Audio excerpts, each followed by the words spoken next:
إياك نعبد وإياك نستعين۔ ام المومنین عائشہ صدیقہ رضی اللہ تعالی عنہ نے ایک مرتبہ اللہ کے نبی سے پوچھا کہ اللہ کے نبی، کیا احد والے دن سے بڑھ کر تمہارے اوپر تمہاری زندگی میں کوئی سخت دن آیا ہے؟ کیونکہ یہ دن بڑا سخت تھا۔ تو اللہ کے نبی علیہ السلام نے پھر طائف کا تذکرہ فرمایا تھا کہ عائشہ، احد کے دن سے بھی انتہائی سخت ترین دن میری زندگی میں جو آیا وہ طائف والا دن تھا، جو کہ آپ لوگ سماعت کر چکے ہیں۔ جب اللہ کے نبی ان کو دعوت دینے لگے، دعوت دینے گئے اور آگے سے انہوں نے سنگباری کر کے اللہ کے نبی علیہ السلام کو اپنے علاقے سے نکال لیا تھا۔ تو آج اس نازک موڑ کے اوپر سیم فیصلہ جات ہمیں بھی کرنے ہوں گے، جو فیصلہ احد والے دن اس نازک موڑ کے اوپر پیارے پیغمبر علیہ السلام نے کیا تھا۔ دو صورتیں تھیں۔ جب اللہ کے نبی کو پتہ چلا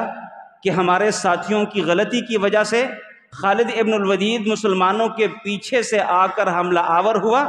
ایک نعرہ بلند کیا، ایک آواز دی، مشرکین کو پھر سے پتہ چلا، وہ دوبارہ سے واپس پلٹے، پیچھے سے خالد ابن الولید ہیں اور دوسری سائیڈ سے وہ شکست خوردہ مشرک تھے، دوبارہ سے واپس پلٹیں اور یوں مسلمانوں کو درمیان میں گھیر لیا۔ جب اللہ کے نبی علیہ السلام نے یہ کیفیت دیکھی، دو رستے تھے۔ یا تو رستہ یہ تھا کہ اللہ کے نبی علیہ السلام اپنی جان بچاتے، اپنے ساتھ جو 8-10 لوگ تھے ان کو لے کر اللہ کے نبی احد پہاڑ کے اوپر چڑھ جاتے، ایک سائیڈ پہ ہو جاتے۔ ایک فیصلہ اللہ کے نبی کے پاس یہ تھا، اور دوسرا فیصلہ یہ تھا کہ نہیں بھائی، میں نے اپنی جان کی پرواہ نہیں کرنی، میں اپنے ساتھیوں کو بچا کر ان کو نکالنے کی بھرپور کوشش کروں گا۔ اور پیارے پیغمبر علیہ السلام کو یہ بھی پتا تھا، اگر عین اس موقع کے اوپر میں اپنے آپ کو شو کرتا ہوں، ظاہری بات ہے اپنے ساتھیوں کو جمع کرنے کے لیے انہوں نے آواز ہی لگانی تھی، ان کو جمع کرنے کے لیے اپنی طرف بلانا ہی تھا، اور اللہ کے نبی کو یہ بھی پتا تھا کہ میری آواز میرے ساتھیوں تک پہنچنے سے پہلے مکہ کے مشرک جو میرے دشمن ہیں، سر کے دشمن، اور نکلے ہی اللہ کے نبی علیہ السلام کا صفایا کرنے کے لیے تھے، میری آواز ان تک پہلے پہنچے گی۔ اللہ کے نبی علیہ السلام نے ان تمام تر حالات کا جائزہ لیتے ہوئے ڈیسیجن لیا، اور وہ ڈیسیجن کیا ہے؟ وہ یہی تھا کہ میں اپنے آپ کو نہ بچاؤں، بلکہ میں اپنے ساتھیوں کو نکالنے کی کوشش کروں، بھلے جو مرضی اس کا نتیجہ نکل آئے۔ اور یہی ایک لیڈر کی صفت ہوا کرتی ہے، یہی ان لوگوں کی صفت ہوا کرتی ہے جو اپنے ساتھیوں کو بچانے والے ہوں، محض اپنی پرواہ کرنے والے نہ ہوں، محض اپنے عہدے کی سوچنے والے نہ ہوں، محض اپنی آسائشوں کی سوچنے والے نہ ہوں، بلکہ اپنے ورکرز، اپنے کارکنان، اپنے ساتھ رہنے والے جو کہ اس دینی متین کی خاطر جان دینے کے لیے نکلے تھے۔ پیارے پیغمبر علیہ السلام نے اپنے ان ساتھیوں کو ان مشرکین کے نرغے سے نکالنے کے لیے ایک فیصلہ لیا، اور اللہ کے نبی نے اس موقع کے اوپر ایک آواز لگا دی، الی عباد اللہ، اللہ کے بندو میری طرف پلٹ کر آؤ، میں اللہ کا نبی یہاں پر موجود ہوں۔ اور یہ بات یاد رہے، ہمیشہ ورکرز اور کارکنان اپنے لیڈرز کے اوپر جمع ہوا کرتی ہے۔ جتنے بھی کارکن ہوتے ہیں، یہ ایک فطری بات ہے، جب لیڈر میدان میں کھڑے ہوں تب ورکرز اپنی جان نچھاور کرتے ہیں، اور جب لیڈرز سائڈ پہ ہوں، سامنے نہ آئے، میدان میں نہ اترے، تو پھر کیفیت کچھ اور ہوا کرتی ہے۔ بہرحال اللہ کے نبی نے جب یہ آواز لگائی، اور اس موقع کے اوپر پیارے پیغمبر کے پاس صرف 10 لوگ تھے، اللہ کے نبی سمیت کل یہ جماعت 10 لوگوں کی رہ گئی تھی، 9 صحابہ کرام اور 10ویں اللہ کے نبی علیہ السلام تھے۔ جب انہوں نے یہ آواز لگائی، مشرکین کو پتہ چلا کہ ان کے سردار محمد کریم علیہ السلام تو یہاں پر ہیں، فوراً سب کے سب کسی بھی مسلمان کا وہاں پر پہنچنے سے پہلے اللہ کے نبی کی طرف لپک پڑے، اور اللہ کے نبی علیہ السلام کی سمت کی طرف جا کر ان کے اوپر حملہ آور ہوئے تھے۔ اور عین اسی موقع کے اوپر پیارے پیغمبر علیہ السلام کے دندان مبارک شہید کر دیے گئے تھے، جو کہ سعد ابن ابی وقاص کے بھائی عتبہ بن ابی وقاص کے پتھر مارے جانے سے ان کا دانت ٹوٹ گیا تھا۔ اسی موقع کے اوپر عبداللہ بن قمیہ جو کہ انتہائی ایک ذلیل انسان تھا، وہ اللہ کے نبی کی طرف پلٹے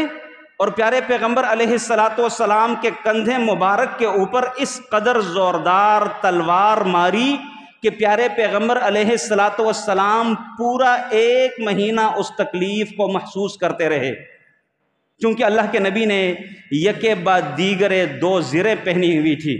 جنگی قمیضیں اللہ کے نبی نے 2 احد والے دن وہ زیب تن کی ہوئی تھی اپنے آپ کو بچانے کے لیے، تو ان 2 زروں کے پہننے کی وجہ سے پیارے پیغمبر علیہ السلام کو کوئی زیادہ نقصان نہ پہنچا۔ اور ساتھ میں اس عبداللہ بن قمیہ نے ایک اور زوردار وار لگائی، ایک کاری ضرب، جس کی وجہ سے پیارے پیغمبر علیہ السلام کے چہرے مبارک کی یہ والی ہڈی، جو کہ انہوں نے خود بھی پہنا ہوا تھا، جنگی ٹوپی پہنی ہوئی تھی، اس جنگی ٹوپی کے پہننے کے باوجود یہ والی ہڈی پیارے پیغمبر علیہ السلام کی ٹوٹ گئی تھی۔ یہاں پر پیارے پیغمبر علیہ السلام نے بڑی ایک کمال بات کی، 2 باتیں منقول ہیں۔ پہلی بات یہ ہے، پیارے پیغمبر علیہ السلام نے کہا کہ کیف یفلح قوم شجوا رأس نبیہم، وہ قوم کیسے کامیاب ہوگی جس قوم نے اپنے ہی پیغمبر کے سر کو زخمی کر دیا۔ اور اسی موقع کے اوپر پھر اللہ تعالیٰ کی طرف سے ان کی تربیت ہوئی، لیس لک من الامر شیء، اے پیغمبر آپ کو اس طرح کی باتیں کہنے کی کوئی آپ کو نہیں کرنی چاہیے، آپ کو اجازت نہیں ہے۔ اسی موقع کے اوپر پیارے پیغمبر علیہ السلام نے اپنے آپ کو تبدیل کیا اور ساتھ میں اپنی قوم کے لیے دعا کرنے لگے، اللہم اغفر لقومی فإنہم لا یعلمون، اللہم اہد قومی فإنہم لا یعلمون، یا اللہ میری قوم کو ہدایت دے کیونکہ یہ جانتے نہیں ہیں،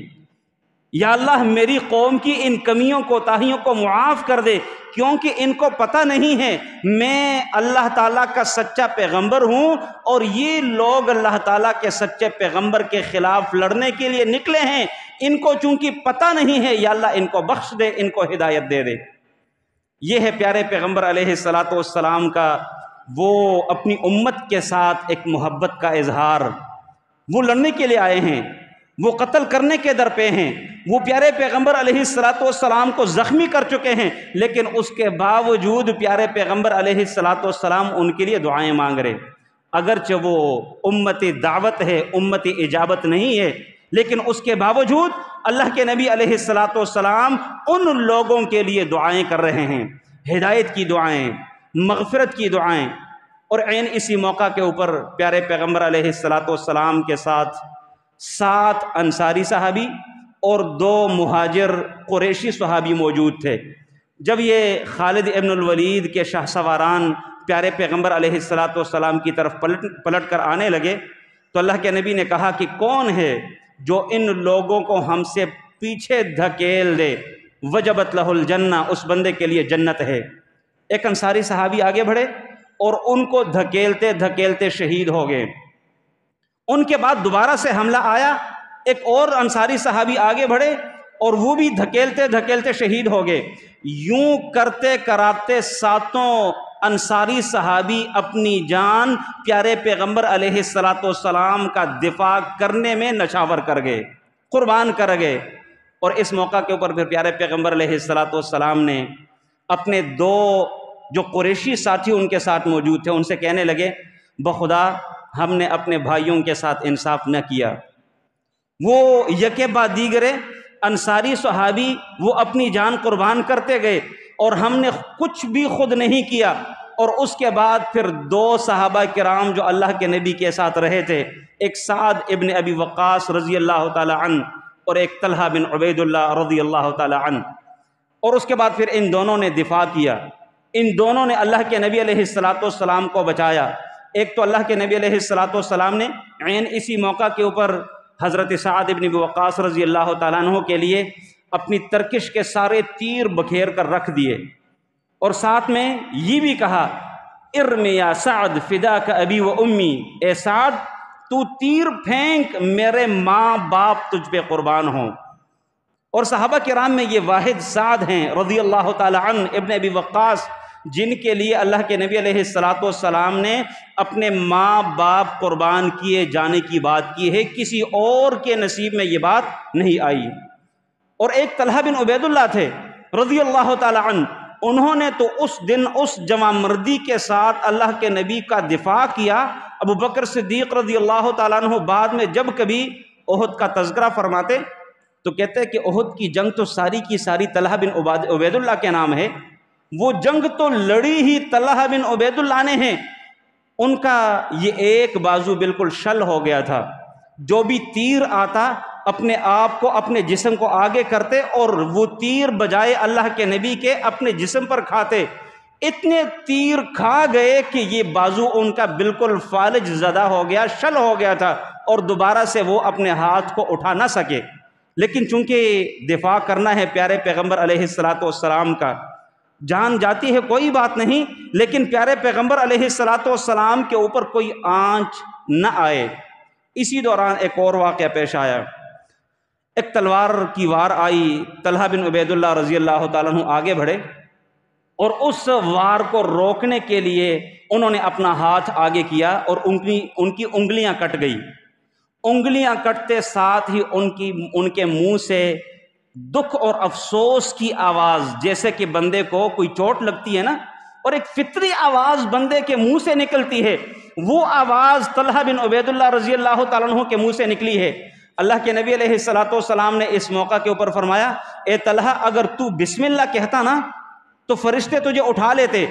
اور پھر سب کے سب لوگ تجھے دیکھتے کہ فرشتوں نے طلحہ بن عبید اللہ رضی اللہ تعالیٰ عنہ کو اوپر اٹھایا ہوا ہے۔ یہاں سے یہ بھی پتہ چلا کہ بسم اللہ میں اللہ تعالیٰ نے کتنی برکت رکھی ہوئی ہے۔ ہم تو بظاہر شاید کہ اس کلمے کو کچھ بھی نہیں سمجھتے، لیکن یقین مانیے اللہ کا یہ نام، اللہ کے نام سے شروع کیا ہوا کام، اس میں جو برکتیں آتی ہیں ان برکتوں کا اندازہ ہمارے بس کا کام نہیں ہے۔ لہٰذا اپنی عادت بنائیے گا، کسی بھی معاملے میں کسی بھی کام کو شروع کرتے وقت بسم اللہ پڑھنا، بسم اللہ کہنا، صرف بسم اللہ ہی ہو، آگے الرحمن الرحیم کہہ دے تو بہت اچھی بات ہے، نہ کہیں تب بھی کافی ہے، کیونکہ اللہ کا نام ہی سب سے اونچا اور بہتر نام ہے، بسم اللہ۔ اللہ کے نبی علیہ السلام عین اس موقع کے اوپر اپنے ساتھیوں کو سمیٹ رہے ہیں، اپنے ساتھیوں کو جمع کر رہے ہیں اپنے اوپر۔ انس ابن النضر رضی اللہ تعالیٰ عنہ کا جیسے میں نے آپ کو واقعہ سنایا کہ انہوں نے ایک چھوٹا سا خطبہ دیا، ایک چھوٹی سی بات کہی، رستے میں جاتے ہوئے سعد بن معاذ سے ملاقات ہوئی۔ سعد نے پوچھا انس کہاں جا رہے ہیں؟ کہتے ہیں کہ مجھے احد کے پہاڑ کے کنارے اور دامن سے جنت کی خوشبو آ رہی ہے، میں جنت کی خوشبو محسوس کر رہا ہوں، اور میں نے اس دنیا میں رہ کر کیا کرنا ہے؟ اور جانتے ہیں یہ انس ابن النضر رضی اللہ تعالیٰ عنہ وہ صحابی رسول ہیں جن کے متعلق اللہ کے نبی علیہ السلام نے فرمایا کہ قرآن کی ایک آیت نازل ہوئی، من المؤمنین رجال صدقوا ما عاهدوا اللہ علیہ فمنهم من قضى نحبه ومنهم من ينتظر وما بدلوا تبدیلا، کہ ان مومنوں میں تو کچھ لوگ ایسے ہیں جنہوں نے اپنے رب سے کیا ہوا وعدہ بالکل پورا کر دیا، اپنے رب سے ایک وعدہ کیا کہ اللہ میں نے ایسے ایسے کرنا ہے، اور پھر وہ لوگ اپنے وعدے کے اوپر بالکل پورا اترے۔ فَمِنْهُمْ مَنْ قَضَى نَحْبَهُ وَمِنْهُمْ مَنْ يَنْتَظِرُ، اور کچھ لوگ ایسے ہیں جو ابھی بھی منتظر ہیں کہ اللہ تعالیٰ ہمیں موقع دے گا، جہاد کا موقع ملے گا، شہادت کی موت کا موقع ملے گا، کفر ان کو للکارنے کا موقع ملے گا، ان اسرائیل سے ایک ایک بچے کا بدلہ لینے کا موقع ملے گا، ان ظلم اور ستم کا پوچھنے کا موقع ملے گا، ان سے ہم جواب طلب کریں گے، یہ موقع ملے گا۔ فَمِنْهُمْ مَنْ قَضَى نَحْبَهُ، کچھ لوگ ایسے ہیں جنہوں نے قربانیاں پیش کر دیں، اپنے رب کے ساتھ کیا ہوا وعدہ پورا کر دیا، اور کچھ لوگ ایسے ہیں جو ابھی منتظر ہیں۔ وَمَا بَدَّلُوا تَبْدِيلًا، حالات کے اتار چڑھاؤ کے ساتھ ان کے ارادوں میں کوئی تبدیلی نہیں آتی، حالات کے تبدیلی کے ساتھ وہ اپنے ہمت اور حوصلے پست نہیں کرنے دیتے، وہ یہ نہیں سوچتے کہ اب تو حالات ایسے نہیں ہیں، نہیں بھائی، یہ جہاد قیامت کے دن تک جاری اور ساری رہنے والا عمل ہے۔ الجہاد ماض الی یوم القیامہ، امام بخاری نے علیہ الرحمہ کتاب الجہاد میں باب باندھا ہے کہ یہ جہاد قیامت تک جاری اور ساری رہے گا، مع البر والفاجر، بھلے حاکم وقت نیک ہو، بھلے وہ فاجر و فاسق ہو، یہ قیامت تک جاری اور ساری رہنے والا عمل ہے۔